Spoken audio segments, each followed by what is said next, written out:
मुग़ल बादशाह शाहजहां की बेटी जहां आरा बेगम के बनवाए हुए चांदनी चौक में बहुत सी इमारतें बसी और उजड़ गईं, लेकिन आज भी बहुत सारी इमारतें ऐसी यहाँ पे मौजूद हैं जो अपने बाहों में बहुत से किस्से और कहानियों को समेटे हुए वहीं खड़ी हैं। उन्हीं इमारतों में से एक है सुनहरी मस्जिद।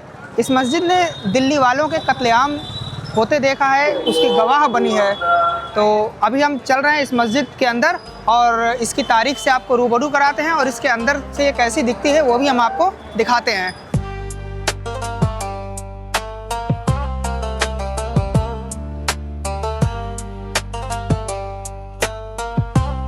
तो सुनहरी मस्जिद जो है गुरुद्वारा शीशगंज साहिब के जस्ट बगल में मौजूद है। ये हमारे पीछे आप गुरुद्वारा शीशगंज साहिब का कैंपस देख सकते हैं और ये इधर साइड ये सुनहरी मस्जिद है।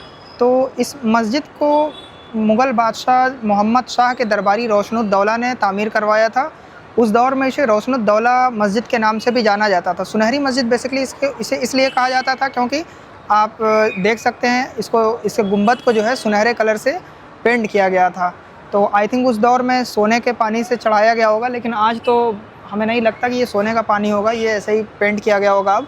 तो इस निस्बत से इसको सुनहरी मस्जिद कहा जाता था। इस मस्जिद की अहमियत इसलिए काफ़ी बढ़ जाती है क्योंकि इसने 1739 में नादिर शाह के द्वारा कराए गए कत्लेआम की एक गवाह बनी थी। इसी मस्जिद के सिहन में खड़े होकर के नादिर शाह ने दिल्ली वालों के कत्लेआम का हुक्म दिया था। तो अगर आप इसके गुंबद को देखेंगे तो ये आप करीब से देखें, ये तांबे की ये परत चढ़ी हुई है इसके गुंबद पे, इस वजह से ये पीली दिखाई दे रही है। और अपने उस दौर में भी ये सुनहरी ही थी, इस वजह कर इसको सुनहरी मस्जिद बोला जाता है। 24 फरवरी 1739 को करनाल के मैदान में नादिर शाह ने मुग़ल बादशाह मोहम्मद शाह को शिकस्त देकर दिल्ली को फ़तेह कर लिया। उसके कुछ दिनों बाद मोहम्मद शाह को उसने कैदी बना करके दिल्ली के फ़ातेह की हैसियत से वो दिल्ली में दाखिल होता है। अगले दिन ईद उल अज़हा थी। दिल्ली के सारे मस्जिदों में नादिर शाह के नाम के खुतबे पढ़े गए और टकसालों में उसके नाम के सिक्के ढाले जाने लगे। अभी चंद ही दिन गुजरे थे कि एक अफवाह फैल गई कि किसी तवाइफ ने नादिर शाह को कत्ल कर दिया।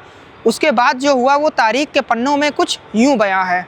22 मार्च 1739 का दिन था। सूरज की किरणें अभी मशरकी आसमान से फूटी ही थीं।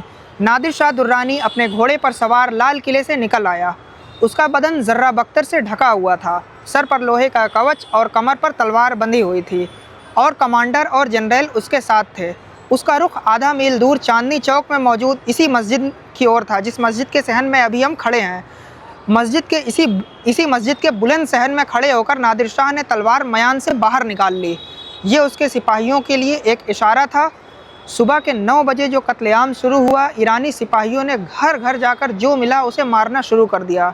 इस दौरान इतना खून बहा कि नालियाँ सुर्ख हो गईं। लाहौरी दरवाज़ा, फैज़ बाज़ार, काबुली दरवाज़ा, अजमेरी दरवाज़ा, हौज़ काजी और जौहरी बाज़ार के घने इलाके लाशों से पट गए। हज़ारों औरतों का बलात्कार किया गया उस दिन। सैकड़ों ने कुएं में कूद कूद कर अपनी जानें दे दी। कई लोगों ने तो खुद अपनी बेटियों और बीवियों का कत्ल कर दिया ताकि वो ईरानी सिपाहियों के हत्थे न चढ़ जाएं। अक्सर तारीख के हवाले से कहा जाता है कि तकरीबन उस दिन 30,000 दिल्ली वालों को मौत के घाट उतार दिया गया था। आखिर में मोहम्मद शाह ने अपने वज़ीर निज़ामुल मुल्क को इस मस्जिद के सहन में भेजा। कहा जाता है कि निज़ामुल मुल्क नंगे पाँव और नंगे सर नादिर शाह के सामने पेश हुए और फ़ारसी में एक शेर पढ़ा, जिसका मतलब था, और कोई नहीं बचा जिसे तू कत्ल करे सिवाय इसके कि मुर्दे को ज़िंदा करे और दोबारा कत्ल करे। इससे आप अंदाज़ा लगा सकते हैं कि कितने लोगों को कत्ल किया गया होगा उस समय। उसके बाद कहीं जाकर नादिर शाह ने तलवार मयान में डाली। उस दिन पूरे दिन जो है नादिर शाह इसी मस्जिद के सहन में खड़े होकर के दिल्ली वालों के कत्लेआम का तमाशा देखता रहा। जब इस मस्जिद की तामीर कराई गई थी तो उस दौर में सिर्फ यही इतना हिस्सा था, ये जो आप देख सकते हैं। और ये पिलर दे करके ये आगे बढ़ाया गया है। ये अब वक्त की ज़रूरत को मद्देनज़र रखते हुए ये हिस्सा और इसमें ऐड किया गया है। तो अभी यहाँ पे कुछ रेनोवेशन का काम वगैरह भी चल रहा है। और अगर आप इधर देखें तो ये बाउंड्री भी इसमें नई ऐड की गई है। तो ये उस दौर में ऐसी नहीं थी। मेरे पास पुरानी पेंटिंग्स मौजूद हैं, वो मैं आपको स्क्रीन पर प्ले कर दूंगा, वो आप देख लीजिएगा उस दौर में ये कैसी दिखती थी। तो अभी हम आपको अंदर ले चलते हैं और अंदर का भी नज़ारा दिखाते हैं, ये अंदर से कैसी दिखती है।